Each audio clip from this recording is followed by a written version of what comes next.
আজ আপনাদের নিয়ে আসলাম প্রায় 400 বছরের পুরনো এই জমিদার বাড়িতে। পূর্ব বর্ধমানের এই জমিদার বাড়িতে আসলে মনে হবে সময় এখানেই থমকে গেছে। দুর্গাপুজোর তোড়জোড় চলছে জোর কদমে। এই গ্রামের কালীপুজো জগৎ বিখ্যাত। গ্রামের মানুষদের সাথে আলাপ করা বা লোকাল বাজারে ঘুরে বেড়ানো নিয়ে আজকের ভ্লগ। জমিদার বাড়ি যাওয়ার পথে ধাবায় খাওয়া, জমিদার বাড়ির এলাহি ভুরিভোজ, গ্রামের লোকাল মিষ্টি চেখে দেখা, এসব তো থাকবেই। তবে সিট বেল্টটা পরে ফেলুন, গল্পের গাড়ির চাকা গড়ানো শুরু করেছে।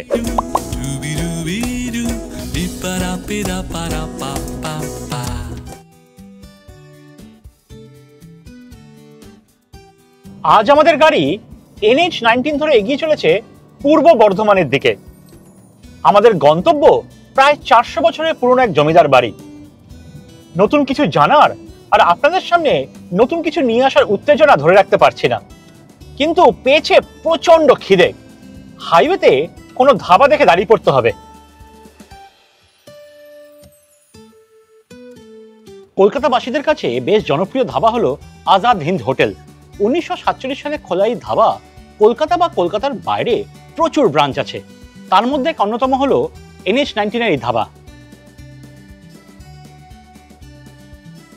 আজাদ হিন্দ ধাবার মেনুতে আমি পাঞ্জাবি খাবার রেকমেন্ড করব, তাই আমার সামনে টেবিলে রয়েছে এক তরকা আর তন্দুরি রুটি। একটা ভালো তরকা সামনে থাকলেই তার গন্ধে খিদে ডবল হয়ে যায়। তরকা হচ্ছে মুগ ডাল আর ভাঙা ছোলার ডালকে স্লো কুক করে রান্না করা হয়। তার মধ্যে আদা, রসুন, পেঁয়াজ, টমেটো দিয়ে রান্না করা, আর মশলা বলতে গুঁড়ো ধনে, লাল লঙ্কা, হলুদ, জিরে এসব।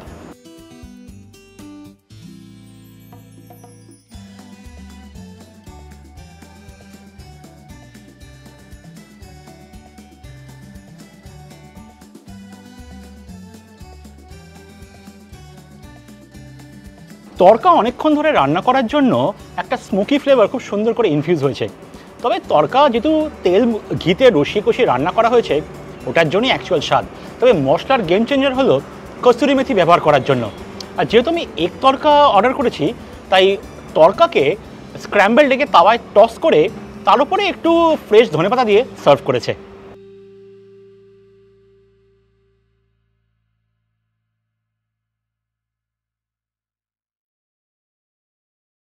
এই ধাবার চিকেন ভর্তা মেনুর সবচেয়ে পপুলার আইটেম। শ্রেডেড চিকেন, পেঁয়াজ টমেটো বেস গ্রেভি, তার মধ্যে আদা রসুন পেস্ট দিয়ে রান্না করা।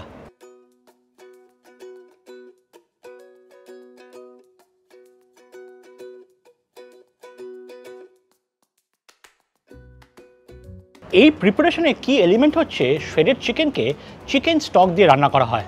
তার মধ্যে অল্প কসুরি মেথি, গরম মশলা আর ফ্রেশ ক্রিম মিক্স করে সার্ভ করে।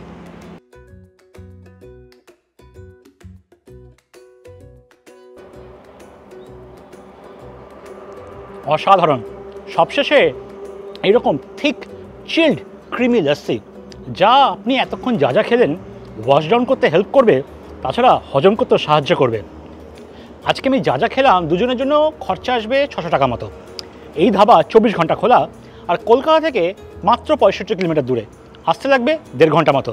তাছাড়া গুগল ম্যাপসের লিঙ্কটা ডিসক্রিপশনে দিয়ে রাখলাম।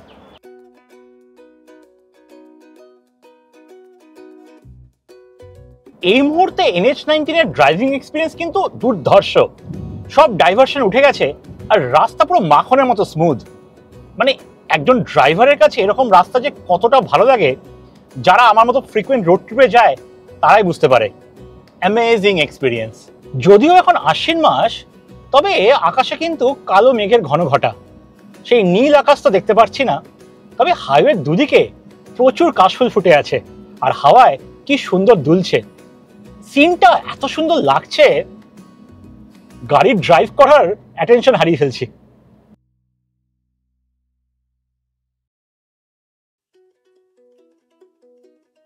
কলকাতা থেকে মাত্র 2 ঘন্টা দূরে পূর্ব বর্ধমানের মেমারির কাছে হচ্ছে আমাদপুর গ্রাম। সেই গ্রামের জমিদার বাড়িতে আজ আমাদের রাত্রিবাস। জমিদার বাড়ির নাম বৈঠকখানা।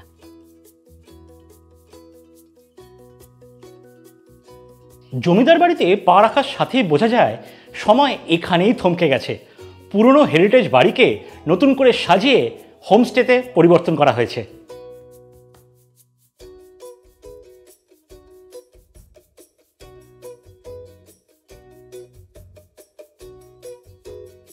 সপ্তদশ শতাব্দীতে চৌধুরী পরিবার আমাদপুরে বসবাস শুরু করেন।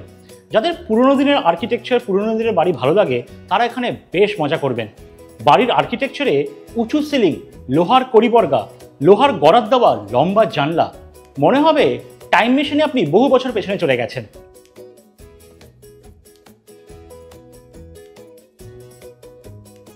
এইবার চলুন আমাদের রুম ট্যুরটা দিয়ে দিই। আমাকে বলা হয়েছে এই ঘরটা নাকি বৈঠকখানার বেস্ট ঘর। আমরা থাকছি জমিদার বাড়ির হেরিটেজ সুইটে, যার আলাদা সিটিং এরিয়া আর লিভিং এরিয়া আছে। লাল মেঝে, বিশাল জানলা, সব মিলিয়ে বেশ নস্টালজিক লাগছে। আছে মেহগানি কাঠ দিয়ে তৈরি করা পুরনো দিনের আসবাবপত্র। রুমের সঙ্গে অ্যাটাচ বাথরুমের ডিসেন্ট সাইজ আর বেশ পরিষ্কার পরিচ্ছন্ন।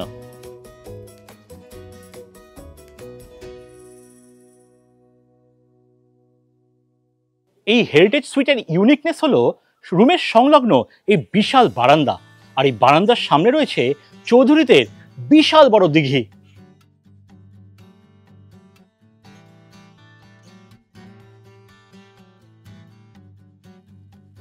এইটা চৌধুরীদের পারিবারিক দিঘি, আর এই দিঘির সংলগ্ন ঘাটে আমি এখন বসে আছি। শুনেছি এই দিঘিতে নাকি বিশাল সাইজের মাছ পাওয়া যায়, আর সেই মাছ দিয়ে বৈঠকখানার মাছের প্রিপারেশন তৈরি হয়। সকালে যখন বেরিয়েছিলাম, সেই ধাবার ব্রেকফাস্ট এতক্ষণে হজম হয়ে গেছে, আর পেয়েছে প্রচণ্ড খিদে। চলে আসলাম বৈঠকখানার ডাইনিং হলে। এসে দেখি এলাহি বাঙালি খাবারের আয়োজন।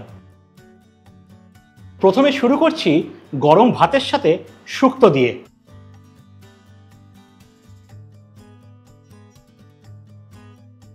শুক্তোটা ফাটাফাটি হয়েছে। সজনে ডাঁটা, বেগুন, আলু, করলা, বড়ি আর কাঁচকলা, অসাধারণ খেতে। তার মধ্যে দুধ দিয়ে কারিটা করা। এত ভালো স্বাদ অনেকদিন পরে পেলাম। আমার ঠাকুমার হাতে স্বাদ মনে পড়ে গেল। সত্যি দারুণ স্টার্টিং।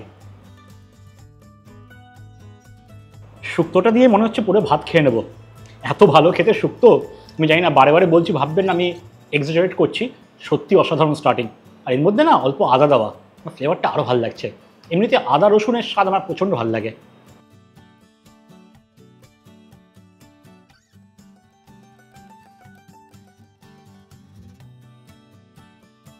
এবার খাচ্ছি ভাত দিয়ে মুগ ডাল।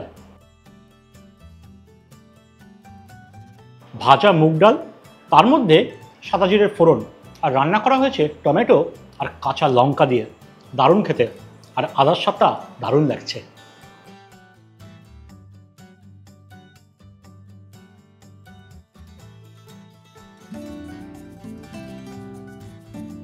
আর মুগ ডালের সাথে আছে ঝুরি আলু ভাজা। এটা তো মানে বাঙালি খাবারের কাল্ট কম্বিনেশন। ঝুরি ভাজাটা আমার বেশ ভালো লেগেছে। তবে যদি এর মধ্যে একটু কারি পাতা আর যদি ভাজা বাদাম দেওয়া হতো, তাহলে আরও ভালো লাগতো। জানি ওটা অথেন্টিক বাঙালি রান্না নয়, তবে ওই ফ্লেভারটা আমার একটু বেশি ভালো লাগে। শুক্তো হলো, মুগ ডাল হলো, ঝুরি আলু ভাজা হলো। এবার বাঙালি খাবারে যদি একটু আলু পোস্ত না থাকে, তাহলে কিন্তু ওই সার্কেলটা না ইনকমপ্লিট রয়ে যায়। তাই পরের পদ হচ্ছে আলু পোস্ত।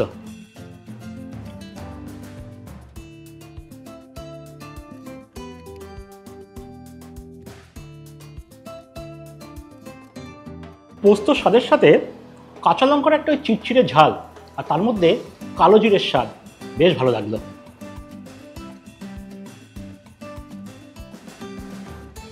এবার হলো এই থালির মেন অ্যাট্রাকশন, কচি পাঁঠার ঝোল।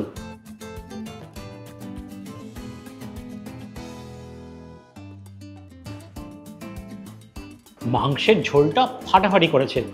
রবিবারে আমাদের বাড়িতে যেরকম কষা মাংসের ঝোল হয় বা কচি পাঁঠার ঝোল হয়, এক্স্যাক্টলি সেই স্বাদ। বিশাল স্পাইসি নয়, আর সাংঘাতিক ভালো ফ্লেভার। আমার দিল একদম গার্ডেন গার্ডেন হয়ে গেল।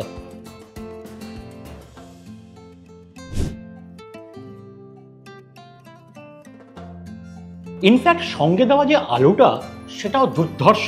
একদম আলুর ভেতর অবধি মাংসের ঝোলের পুরো ফ্লেভারটা ইনফিউজ হয়েছে, আর মাংস তুলোর মতো নরম। এর থেকে ভালো কচি পাঁঠার ঝোল হতে পারে না। টেবিলে এখন সামনে রয়েছে চাটনি, তাও আবার প্লাস্টিকের চাটনি। ম্যাক্সিমাম জায়গায় দেখেছি যে আমসত্ত্ব খেজুরের চাটনি করা হয়, প্লাস্টিকের চাটনি তো মনে হয় আজকাল বিরল হয়ে গেছে। I am very excited. যারা বেশি মিষ্টি চাটনি পছন্দ করেন তাদের কিন্তু এরকম চাটনি বেশ ভালো লাগবে। পেঁপে দিয়ে তৈরি করা চাটনি, তার মধ্যে মৌরি আর কিশমিশ, খুব ভালো লাগলো।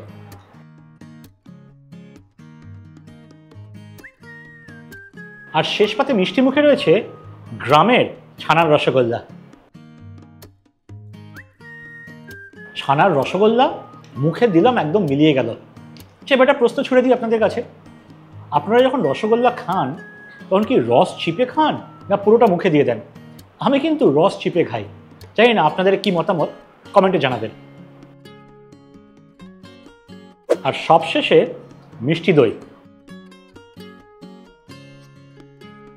আজকের লাঞ্চ ফ্যান্টাস্টিক হয়েছে। আমি নিয়েছিলাম মাটন থালি এবং তার দাম নিল মাত্র 500 টাকা। 500 টাকায় পুরো কমপ্লিট স্প্রেডটা যেটা আমি এতক্ষণ খেলাম। আর স্বাদ, কোয়ালিটি ফ্যান্টাস্টিক। মানে হেরিটেজ প্রপার্টিতে এসে এরকম খাবার খাবো সেটাই এক্সপেক্টেড, তবে ম্যাক্সিমাম জায়গায় দেখেছি দাম মানে আকাশ চড়া হয়, কিন্তু এখানে দেখলাম একদম রিজনেবল প্রাইস। আমার দারুণ লাগলো। আপনারা যদি আসেন তাহলে মাটন থালিটা ট্রাই করে দেখবেন।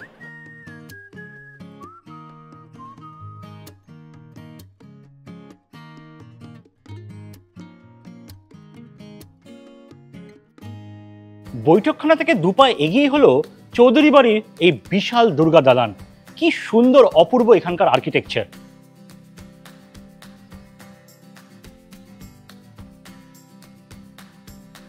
আমাদপুরে 19 দিন ধরে দুর্গাপুজো চলে।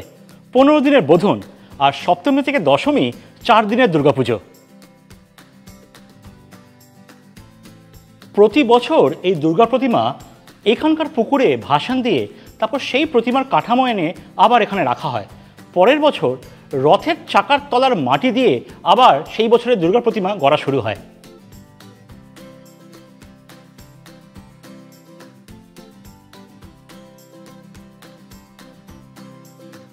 পুরনো দিনে মহিলারা ওপেনলি পাবলিক প্লেসে আসতেন না, তাই এই দুর্গা দালানের ফার্স্ট ফ্লোরে বসে দুর্গাপুজোর মজা নিতেন। হাসি ঠাট্টা মজা চলতেই থাকতো। আমাদের এখন বৈঠকখানার বিকেলের আড্ডা চলছে। তক্ত বসে আরাম করে বসে আড্ডার মজা নিচ্ছি, আর সঙ্গে সঙ্গে সামনে চলে আসলো মুড়ি মাখা, সঙ্গে তেলে ভাজা আর সেদ্ধ আলু।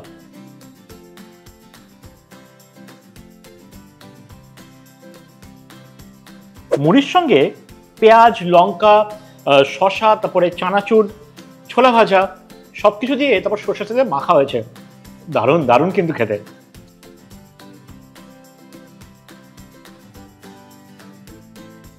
মুড়ি মাখার সঙ্গে তেলে ভাজা থাকবে না সেটা কি সম্ভব? তাই আমাদের জন্য পেঁয়াজি ভাজা হয়েছে।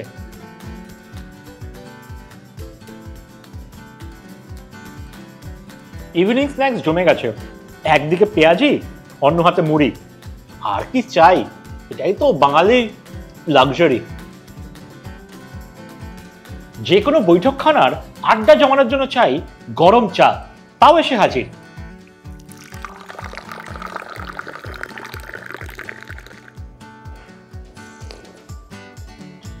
বাহ, আমি তো ভেবেছিলাম নর্মাল চা, এটা আদা চা। দারুণ, পুরো একদম চনমনে হয়ে গেলাম।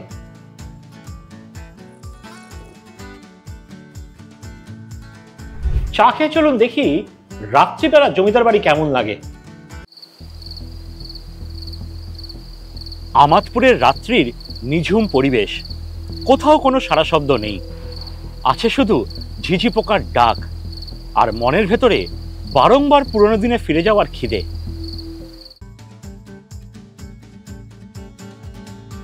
গ্রামের দিকে এত নিস্তব্ধ নিরিবিলি, কখন যে ঘড়ির কাঁটা রাত 10টা হয়ে গেছে বুঝতে পারিনি। নিচে চলে আসলাম ডিনার করতে। আজকে ডিনার একদম হালকা রেখেছি। ডিনারে আছে বাটার চিকেন। শুনে একটু অবাক লাগছে যে গ্রাম বাংলায় বাটার চিকেন পাওয়া যাচ্ছে, তবে এখানকার কিচেনে বাটার চিকেন পাওয়া যায়, কারণ যিনি রান্না করেন উনি কিছু সময় দিল্লিতে কাটিয়েছেন। আর তার সঙ্গে আছে হাতে গড়া রুটি।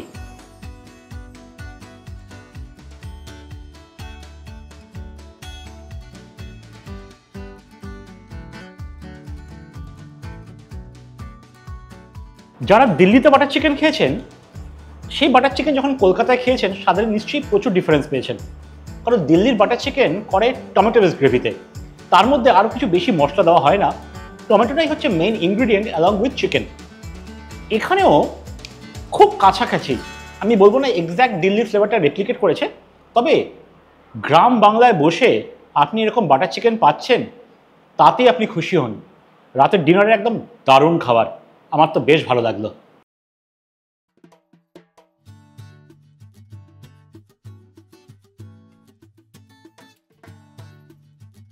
সকালে ঘুম থেকে উঠে আমাদপুর গ্রাম ঘুরতে বেরোলাম। একদম শান্ত নিরিবিলি পরিবেশ আর বাতাস একদম ফ্রেশ। দেখি কেমন লাগে গ্রামটা ঘুরতে।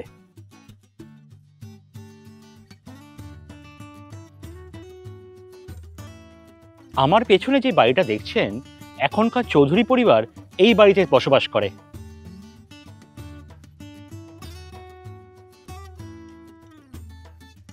আমাদপুর গ্রামের সবচেয়ে বড় উৎসব হচ্ছে কালী পুজো। একই গ্রামে 4টে বড় বড় কালী মায়ের মন্দির, বড় মা, মেজমা, সেজমা, ছোট মা। এখানকার কালী পুজো এতটাই ফেমাস, যখন কালী পুজো হয় এই এত বড় বড় কালী ঠাকুরের কাঠামোকে কাঁধে তুলে নাচানো হয়। সেই কালী প্রতিমার নাচ দেখার জন্য লাখ লাখ লোক দূর থেকে আসে আমাদপুর গ্রামে ভিড় করতে। কালী পুজোর মাত্র 1 মাস মতো বাকি, তাই মায়ের মূর্তি গড়ার কাজ একদম ফুলদমে চলছে। এই মায়ের মূর্তি গড়ার কাজ শুরু হয় এই রথের সময়। রথের চাকার তলার মাটি দিয়ে প্রথম মায়ের মূর্তি গড়া শুরু হয়।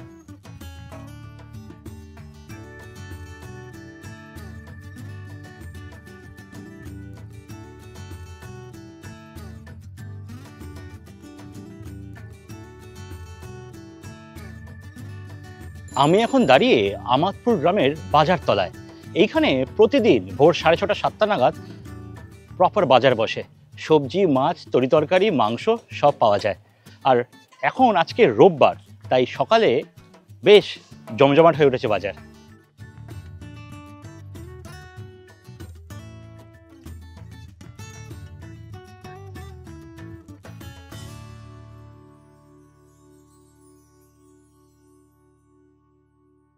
এইখানে বাজারে আপনি লোকাল মাঠ ঘাটের সবজি পাবেন, মানে যা সকালে তুলে এনে সেদিনকে বিক্রি করে আর সেদিনকে শেষ হয়ে যায়, যাকে আমরা এখন পোশাকি নামে বলি অর্গানিক ভেজিটেবলস।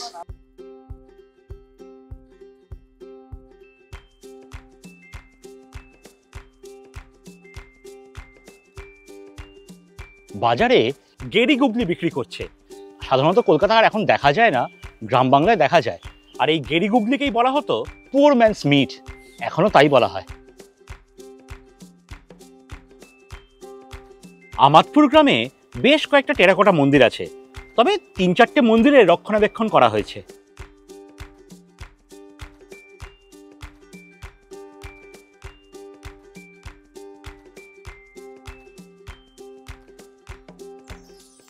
আমাদপুর গ্রামের বিখ্যাত মিষ্টি বিউলির ডালের বোঁদে।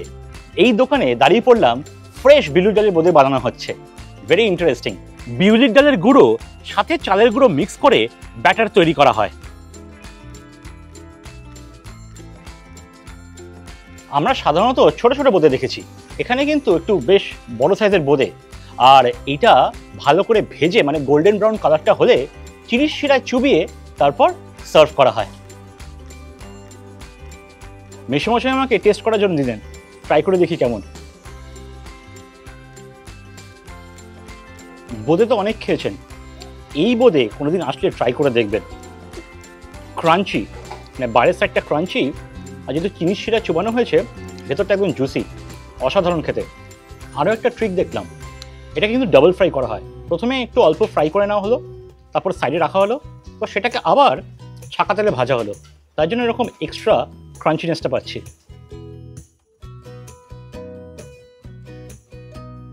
সকাল থেকে কিন্তু দিনটা বেশ ভালো কাটলো। গ্রামে ঘুরলাম, অনেকের সাথে আলাপ হলো, গল্প হলো, লোকাল বাজার দেখলাম, লোকাল মিষ্টি খেলাম। এবার জমিদার বাড়িতে ফিরে এসে দেখি গরম গরম লুচি ভাজা হচ্ছে, তাই ব্রেকফাস্ট খাওয়ার জন্য খিদেটা হঠাৎ করে বেড়ে গেল। আর টেবিলের সামনে চলে আসলো এইরকম সাইজের লুচি। আর এরকম লুচি থাকলে সঙ্গে থাকতে হবে আলুর সাদা তরকারি। It's must.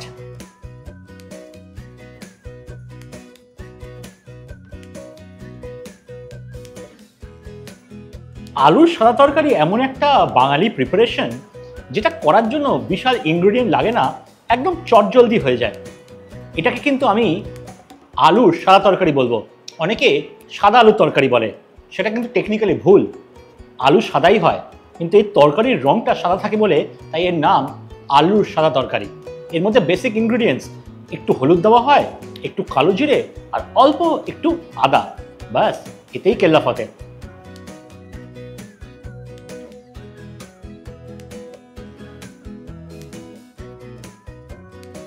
আর সঙ্গে আছে পেঁয়াজ, টমেটো আর কাঁচা লঙ্কা দিয়ে মশলা অমলেট। ও থুড়ি, আমরা বাঙালি তো বলবো মামলেট।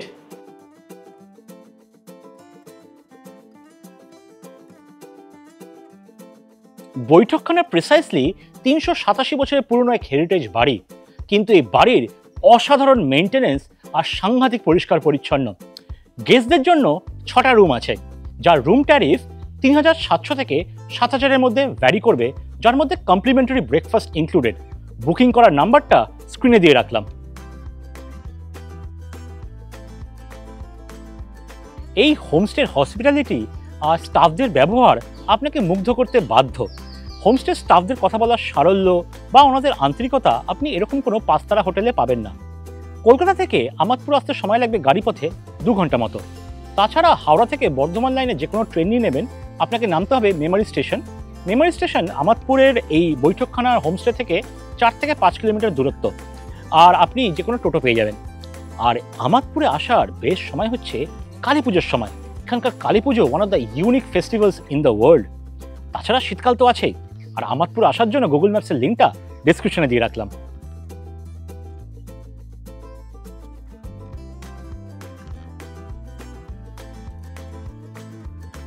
এইবার বলুন কেমন লাগলো আজকের ভ্লগ। ভালো লাগলে লাইক আর শেয়ার করতে ভুলবেন না। ট্রাভেল আর ফুড মিলিয়ে কী ধরনের কন্টেন্ট দেখতে চান একটু কমেন্ট সেকশনে জানাবেন।